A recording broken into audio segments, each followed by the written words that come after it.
皆さんこんにちは。京都のマサです。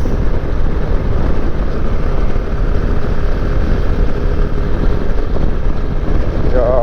ー、イスラエルね、イスラエルとパレスチナの問題ね、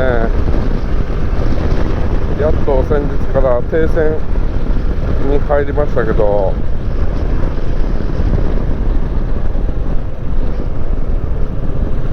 今時ね、あんな武力の応酬はちょっと世界中の人がね見守る中でね、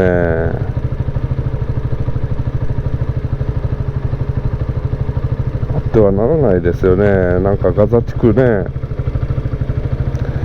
TBS の YouTube だとね、 TBS のニュースで結構詳しくね、現地の取材クルーの方が映像を届けてくれますけど、それ見てて思うんですけどね、もうすごいことになってますよね。瓦礫の山というのか、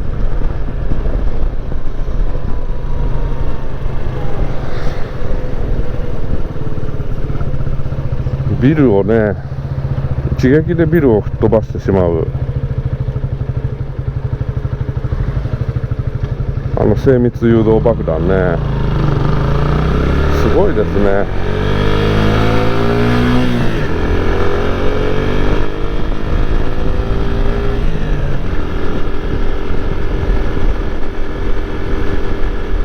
あの爆弾ね、実は日本もね全く同じものをね配備してるんですよね。日本の自衛隊もね。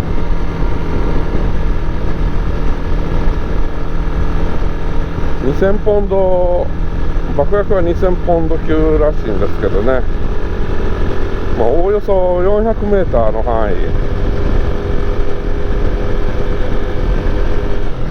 吹き飛ばせるそうですけど、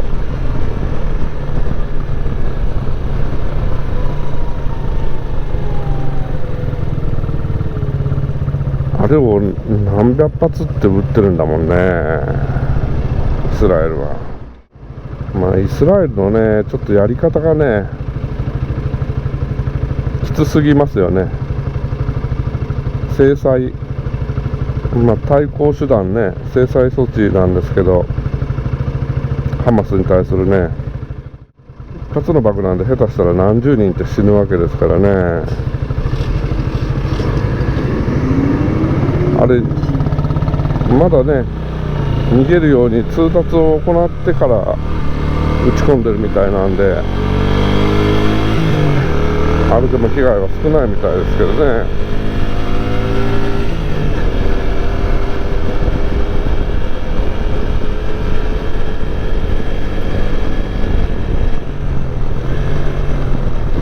なんか憎しみの連鎖っ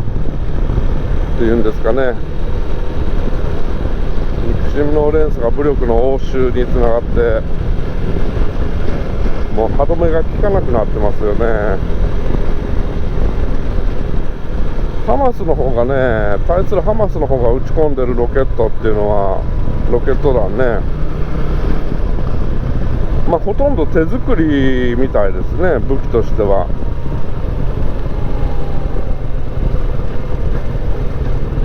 1000発ぐらい撃ってるのかな。はっきりした数はちょっとね、その随時入ってくる情報で変わっていくんで分かりませんけど、1000発ぐらい撃ち込んでるみたいですけど、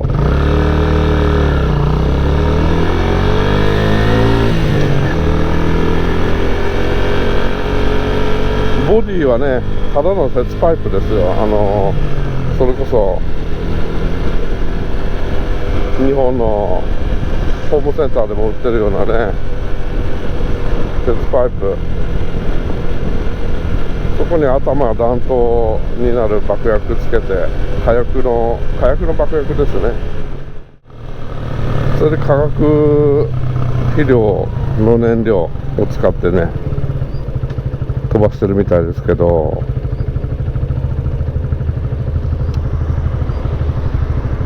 一発あたりね800ドルぐらいで製作可能みたいですね。どうもハマスのね、だから爆弾なんてロケット弾なんてね誘導装置もないし、花火打ってるようなもんですよね。だから言い方は悪いですけど、僕ら子供の頃遊んだねロケット花火をね巨大にしたような、ちょっと大きくしたようなね2メーターぐらいの長さにしたようなものを打ってるだけなんですけど、だから何狙ってるわけじゃないんですよね。もう当てずっぽうで、もうただの嫌がらせですよね。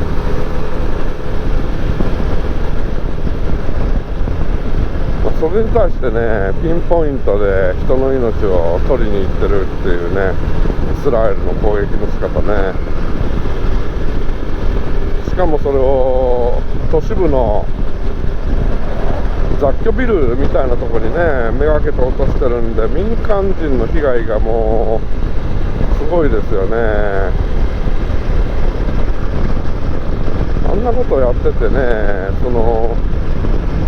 憎しみの連鎖が止まるわけないじゃないですかね。より憎しみをかきたてる。結局今回ね、そのハマスがロケット弾を撃つに至ったのは、イスラエル側がねどうもエルサレムのモスクにあるそのイスラム側のエリアっていうんですかね、そこの中にね踏み込んだことに対する反発みたいなね、だから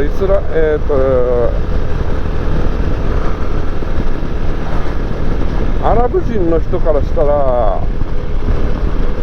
聖域を侵されて黙ってられなかったとね、自分たちの聖域を侵すんじゃないぞっていうことで多分花火をね打ち上げたんだと思うんですね。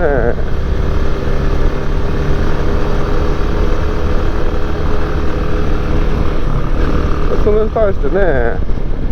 イスラエルはねアイアンドームなんていう世界でも一番鉄壁を誇るね防空システムを持ってるわけですから、それで都市部に落ちそうなのはねピンポイントで迎撃して、ですから被害はそんな1000発から撃ち込んでも10人ぐらいしか死んでないですよね、イスラエル人は。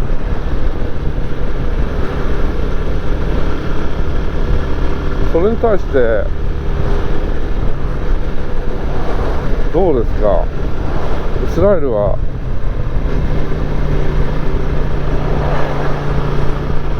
何百発ものね精密誘導爆弾を使って何百人も殺してますよね、パレスチナ人を。ガザ地区なんて思うんですけどね、その200万人ぐらいかな人口がいるみたいですけど、その200万人、さらには他のねパレスチナのヨルダン川西岸地区ね、この人たちをはっきり言って皆殺しにするまでねこの戦いって終わらないんじゃないかな。少なくともガザ地区にいる人をね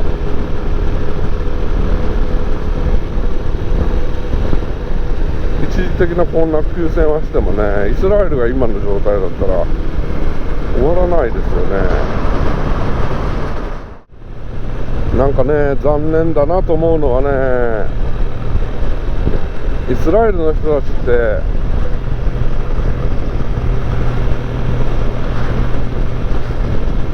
第二次大戦でねドイツにごい迫害を受けて、まあホロコーストね、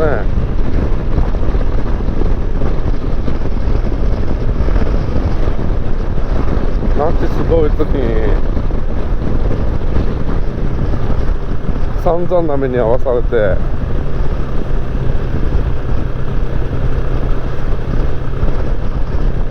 何かでもそういうのが逆に教訓じゃないけど、かえってね、こう民族意識、そして自分たちの身は自分たちで守るっていうね、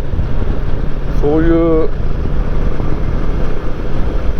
ことをね自覚させてしまったのか、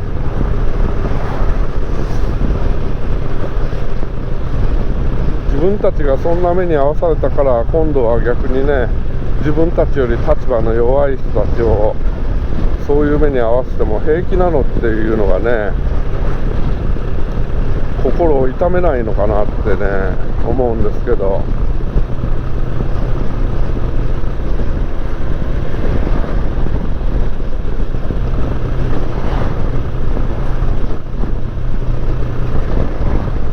僕は決してね、そのパレスチナ、ハマスのやってることをね擁護するつもりはないんですけど、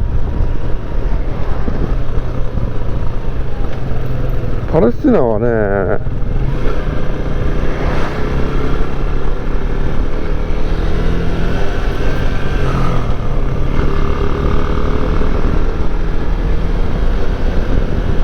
まあ後から来た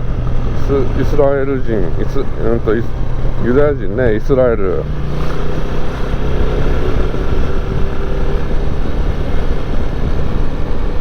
この人たち国を追われてるわけなんですよね、アラブの人たちは。まあ、パレスチナの建国に至るいきさつについてはね、ちょっとまあいろいろ事情があって、イギリスが介入してますから、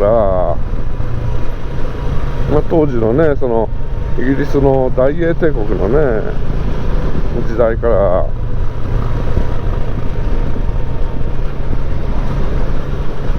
まあ、キリスト教徒の入れるね余地を、まあ多分作りたかったんでしょうね、イギリスとしては。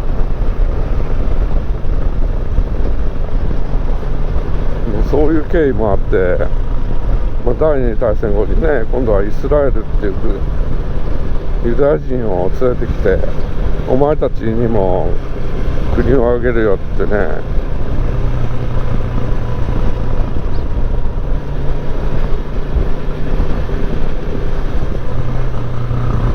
今度はもともといた人たちをね粗略に扱って阻害して、イギリスが悪いといえば悪いんですけど、そういうことをしたね。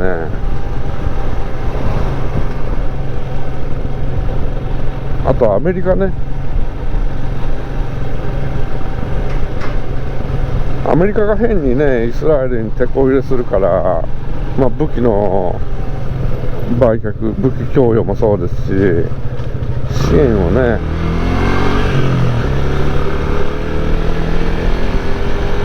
支援しますよね。まあこれはユダヤ人がいるからなんでしょうけど、アメリカの中に。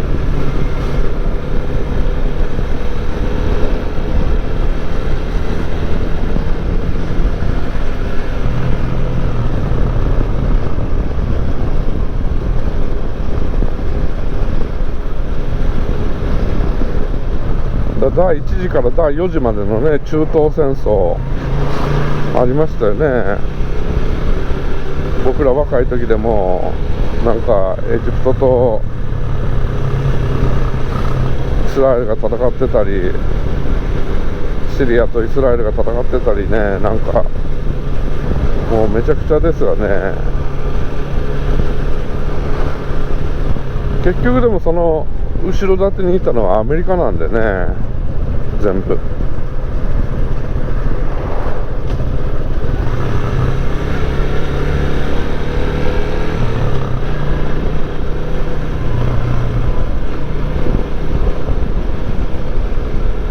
今回の件でもね、結局世界中がイスラエルのことを非難するんですけど、アメリカはね、イスラエルのことを非難しませんよね。非難できないんですね、アメリカはね。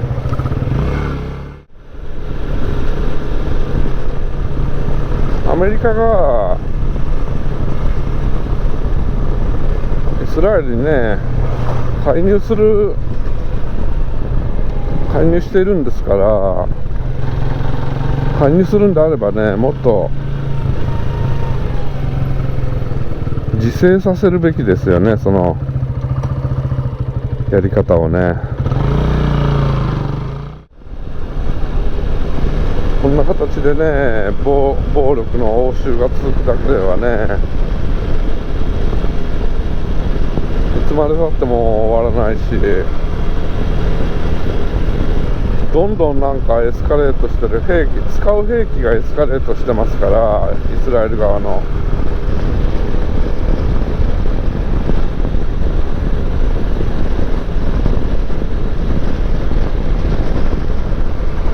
本当にこれがね、アメリカとかが一番懸念してるような事態、そういうハマスとか ISIS みたいなね、そういう過激な組織に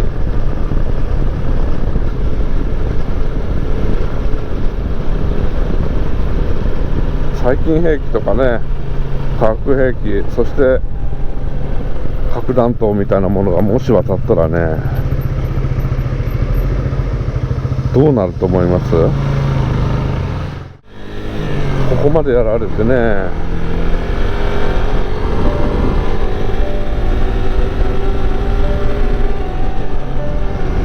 黙ってられなくなった時に、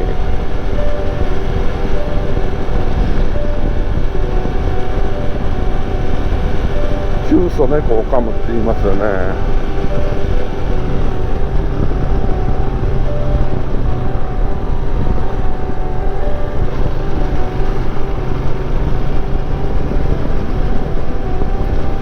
そうなってからでは本当遅いんでね。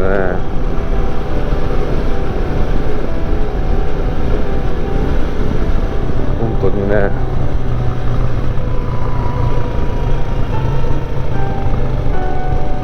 今のうちに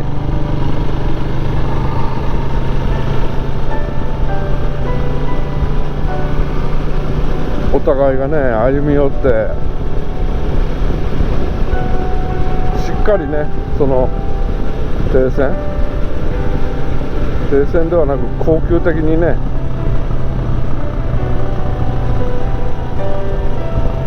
平和が訪れるようなねことをね、何かやってほしいですよね。まあ僕らね、日本人からしたらちょっとその宗教が絡んだ問題、特にユダヤ教、イスラム教、キリスト教、こういうね宗教が絡んでくる問題に関してはね、僕ら日本人は疎いんでね、わからない部分はありますけどね。